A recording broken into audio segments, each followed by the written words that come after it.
So I wanted to talk about detox. I've been at the stores and a lot of people are purchasing detox kits and talking about, new year, new you.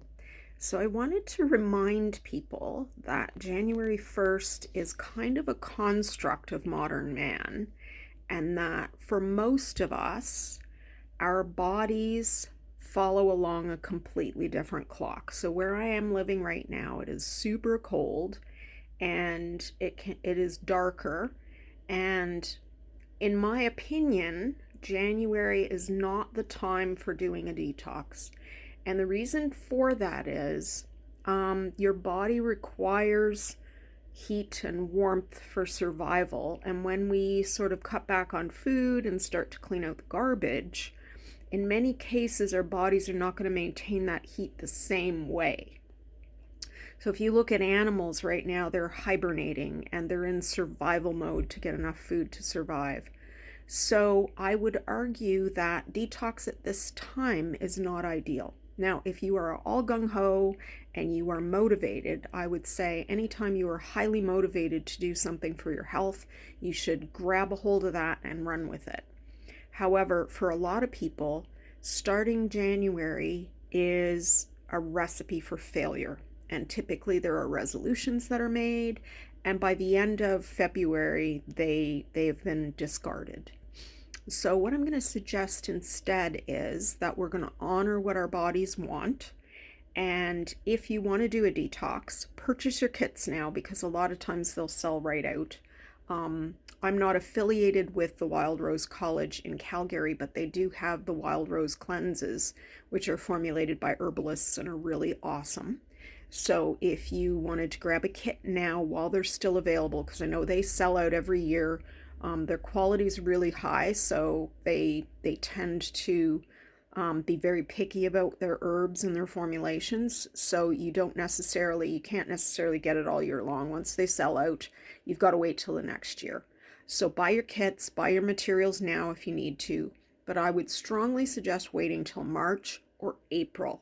And that's when your body is going to naturally be ready to shed the old and come into the new. So I thought I would offer over the next few weeks till we get to March tips on preparing for your detox, because a detox can be hard if you've got a lot of stuff you've done and accumulated and your habits aren't great. You can have a really yucky detox experience. You can be super sick from it. If you start to clean things up now, slowly, once you hit March, when you do a detox, you're going to have an easier go of it.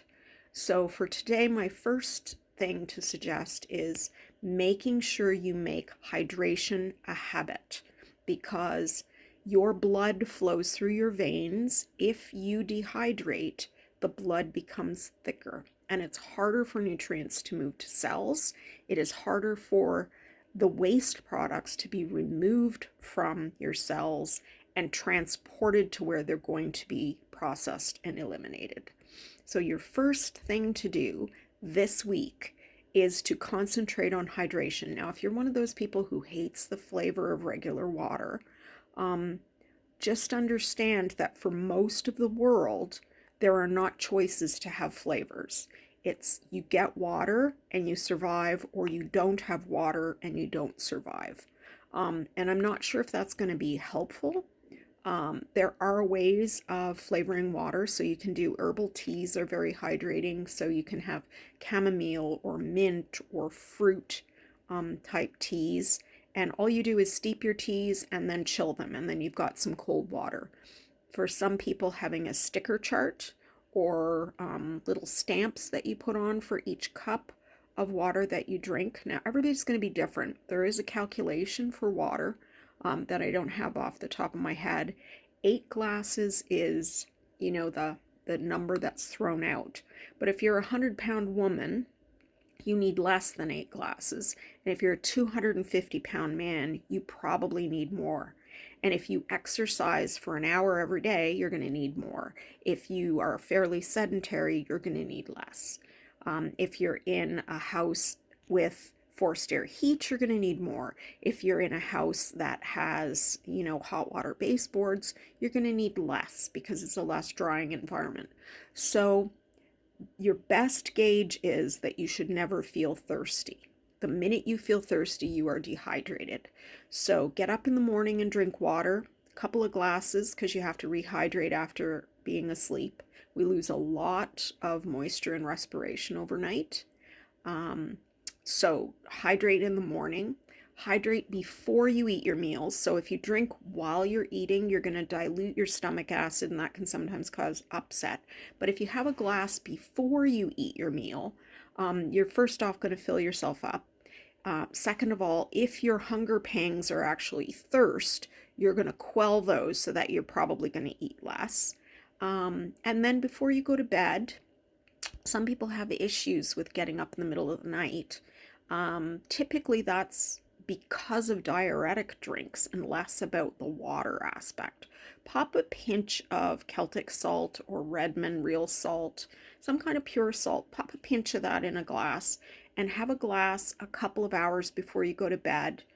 You should find that you hold on to that moisture, and it's moisture you need for all the processes you're going to do at night when you're sleeping. So consider if this is the right time for you to do detox. If it's not the right time, start looking at preparing. If you are going to do a detox, these tips will work for you if you're doing your detox now. These tips also work if you're just looking to get healthier into the new year and you want to do it in a gentle, careful way. So we're going to concentrate on one thing a week, getting into that habit, and then moving on to the next thing. So if this is right for you, I'm glad that you're here listening to me if you made it to the end of the video. And if it's not right for you, it's okay to walk away. Take care, and I hope you're a healthy day today. Bye-bye.